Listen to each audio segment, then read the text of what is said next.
আসসালামু আলাইকুম। আবারও ফিরে আসছি আপনাদের মাঝে নতুন একটা রেসিপি নিয়ে। আজকের রেসিপি হলো জলপাই দিয়ে কিভাবে টক রান্না করা যায় সেটা আপনাদেরকে দেখাবো। জলপাইয়ের টক রান্না করার জন্য আমি 3টা রুই মাছের টুকরো নিয়েছি। এখন আমি তৈরি করে দেখাচ্ছি কিভাবে জলপাইয়ের টক রান্না করা যায়। সেটা সাদা ভাত দিয়ে খেতে খুবই সুস্বাদু। তাহলে চলুন বন্ধুরা, অপেক্ষা না করে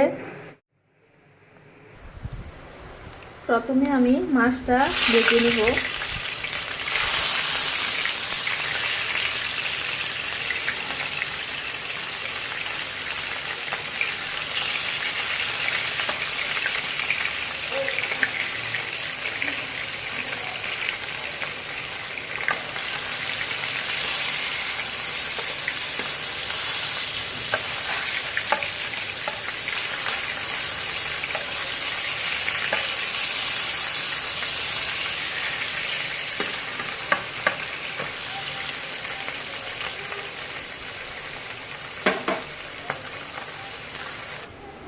মাছ ভাজা হয়ে গিয়েছে। এখন মাছের কাঁটাটা যেটা, এটা আমি ছাড়িয়ে নিচ্ছি।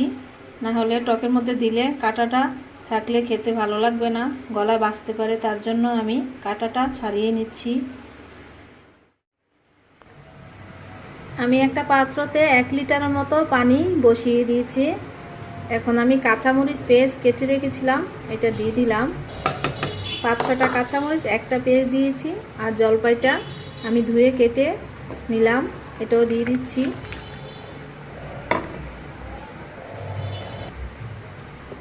তারপরে যেটা মাছটা কাটা ছাড়িয়ে নিলাম, এটা দিয়ে দিলাম।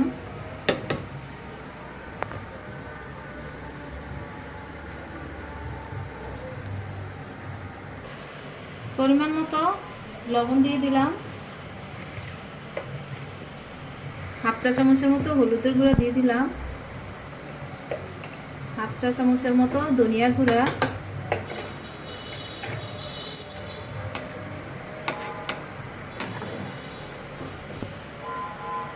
একদম বেশি জাল কমানো যাবে না, আবার বাড়ানো যাবে না। মিডিয়াম জালে তৈরি করতে হবে টকটা।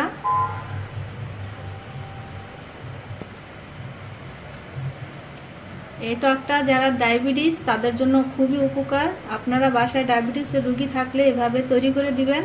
ডায়াবেটিসের জন্য খুবই ওষুধের মতো কাজ করে, ভালো। যারা কিডনির সমস্যা তাদের জন্য অনেক উপকার।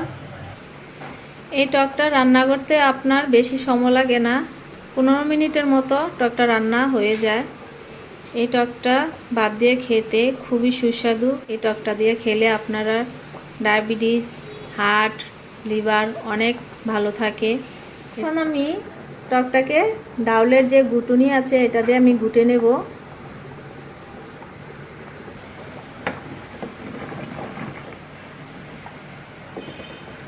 এই টকটা রান্না করতে বেশি টাইম লাগে না, 15 মিনিটের মতো টকটা রান্না তৈরি হয়ে যায়। এভাবে আপনার রান্না করে দেখুন, খেতে খুবই মজা এই টকটা।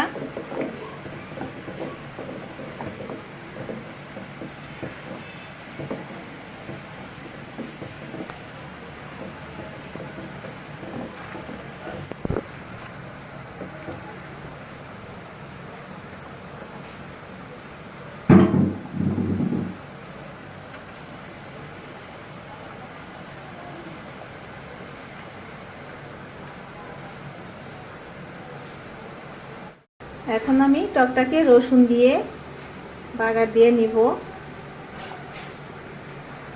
সামান্য পরিমাণ মতো তেল দিয়ে দিয়েছি। আমি 3টা রসুন কেটে নিয়েছি।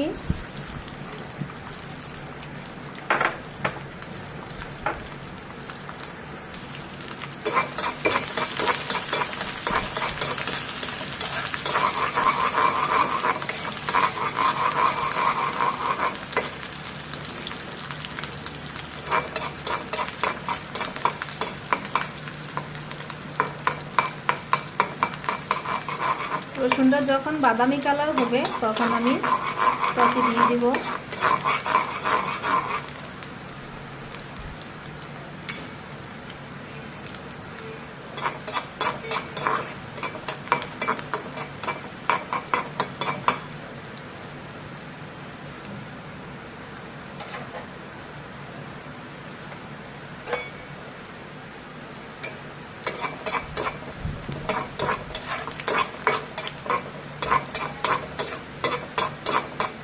এই টকটা পেঁয়াজ সাথে দিলে ভালো লাগে না, শুধু রসুন দিয়ে আপনারা এভাবে বাগার দিবেন।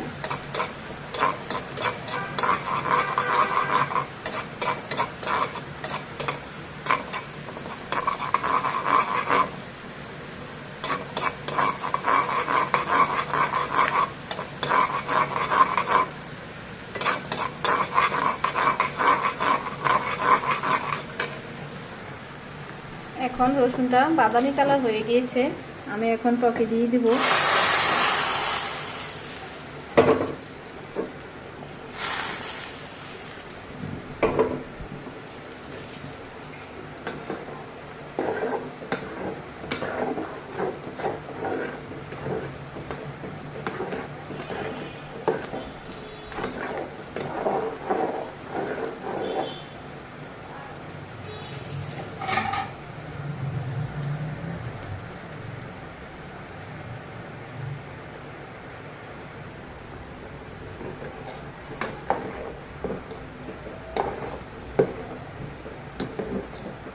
দেখুন তৈরি হয়ে গেল জলপাইয়ের টক। এভাবে জলপাইয়ের টকটা যারা ডায়াবেটিসের রোগী তাদেরকে করে দিবেন, তাদের জন্য অনেক উপকার এই টকটা।